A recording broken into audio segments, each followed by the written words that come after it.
Billionaire Ken Griffin donates millions to oppose Florida adult use measure. That's right. Billionaire investor Ken Griffin has come out against Florida's adult use marijuana ballot measure, and he's donating buku bucks to oppose it. That's right, you guys. Griffin, a Miami resident and CEO of the multinational Citadel hedge fund, said he's donating a total of $20 million to oppose Amendment 3 and support various political candidates for the 2024 election. The POT initiative is a terrible plan to create the nation's most expansive and destructive marijuana laws, Griffin wrote in a Friday morning opinion piece published in the Miami Herald. Vote No on 3, the campaign against the measure announced later in the day that 12 million of the 20 million would go to its efforts. In a quote, "These valuable resources will help us as we continue to ramp up what will be a vigorous and full-throttled campaign to warn Floridians about this deceptive amendment that would make Florida the California of the East," campaign spokesperson Sarah Bascom said in a statement. Amendment 3, if it gets at least 60% of the vote, would allow non-medical marijuana possession of up to 3 ounces with no more than 5 grams in concentrated form for those 21 years older and up. And a quote, "Passage of Amendment 3 would create a monopoly for large marijuana dispensaries and permit pot use in public and private areas throughout Florida," wrote Griffin. A common conservative donor, in an additional quote, says, "That will help no one other than special interests, and it will hurt us all, especially through more dangerous roads, a higher risk of addiction among our youth, and an increase in crime."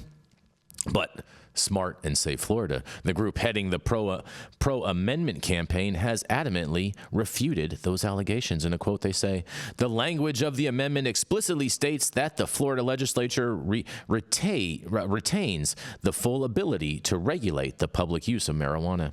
It writes on the Myths versus Facts page of its website, "The legislature will have the right to enact regulations that ensure clean, family-friendly public spaces, just as it does now with tobacco and alcohol." The group has largely been funded by TruLeave, the state's largest medical marijuana operator, and its spokesperson did not immediately respond to a request for comment. But Smart and Safe Florida also argues that the amendment would improve public health, providing, in quotes, "quality control and regulation," while also reducing crime. It writes, "Legalization has led to a decrease in gang violence and has hurt Mexican cartels, which now have a smaller market in the U.S."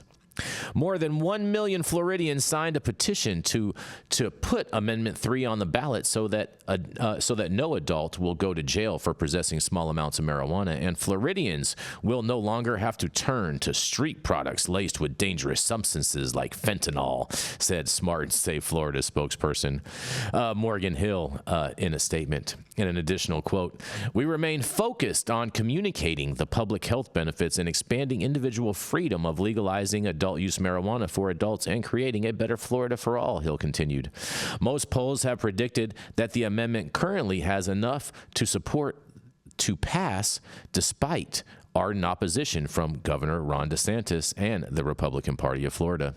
But conservative State Senator Joe Gruthers, a former Florida Republican Party chair and Trump ally, recently endorsed Amendment 3, and Gruthers said he believes there are other GOP lawmakers who also support it but don't want to oppose the state GOP establishment's position, you guys.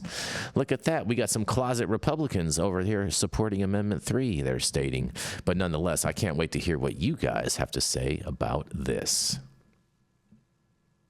I'm pretty sure there's just leftover money that he did not donate to Ron DeSantis's presidential campaign. And it's arguably like one of the reasons why he dropped out of the race, because he wasn't getting those big donors. Mm-hmm. And Ken Griffin was he was noted as quote unquote on the fence for backing his presidential campaign, even though he gave a bunch of money to his last gubernatorial bid. Mm-hmm. So it's probably the money. He was just like, oh yeah, I'm going to give this to you because Trump's going to whip that ass. But drum up some shit in Florida.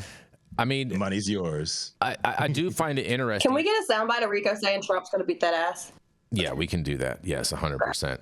But I do find it interesting that he pledged the 20 million, and it says that the 12 million is going to go towards the thing. So I'm wondering what the other 8 million. At first, when I first read it, I thought it was that the 12 million was going to go initially, and then they would have another 8 million in reserves to spend, in the last month or so of the election and whatnot in a blitz campaign. But I want to know what they're going to do with that other $8 million that he's pledged, or if he's just going to keep it and just saying, hey, we're just going to hold that on reserves in case you guys don't spend the full 12. He's probably going to dedicate it to a heel lift company. For Ron DeSantis? For the governor? So he's going to start a boot company? Mm-hmm. Puss in Boots. Puss in Boots. Oh, boy. So cute. So cute. Mm-hmm. Fair enough. Any thoughts on this? I just feel for Florida, man. They're like 15 years ago right now. Right? Real talk. I mean, feel like we need to come from the future and help them. Even Donald Trump is still big down there. You know what I'm saying? Just like 15 years ago. Everywhere. Speaking of Donald Trump, did you see when his lifts came out of his shoes when they almost clipped him there in Pennsylvania? Yeah, that was crazy. Whoa. Yeah. All right. So here's whoa. Hey. We're not going down all that. Divine God Emperor does not wear lifts, you guys. I mean, there's nothing wrong with lifts. I wear lifts. I don't know what he's lifting up to, but I mean, he's big enough. Without the shoes, some people feel inadequate no matter how tall or et cetera they are. I understand. I feel inadequate often, but I think that the glaring sad part is how much money people are willing to spend to keep people from having access to cannabis. I think that's just that's a large amount of fucking money that could do a lot of good in Florida, a state that is ruined by hurricanes every year, a state that has so many fucking people just absolutely struggling. And instead of doing good with that money, you're trying to stop progress, which is very disheartening. Well, this is a great point, Jenny Beth. I wonder if Ken Griffin dedicated any of that money to the hurricane that's about to hit right now in Florida, where they're calling like a national emergency and shit. I wonder if any of the money went towards that. Or it just all went to hating.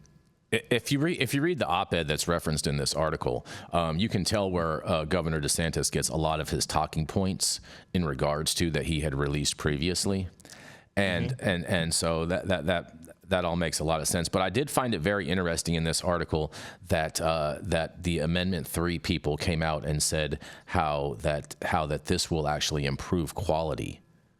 And I'm just like, how is this amendment going to improve quality of cannabis? Because there's nothing in there about any of that. Good point. I love y'all. Gotta go. It's a mids market in Florida. Rico. Yes.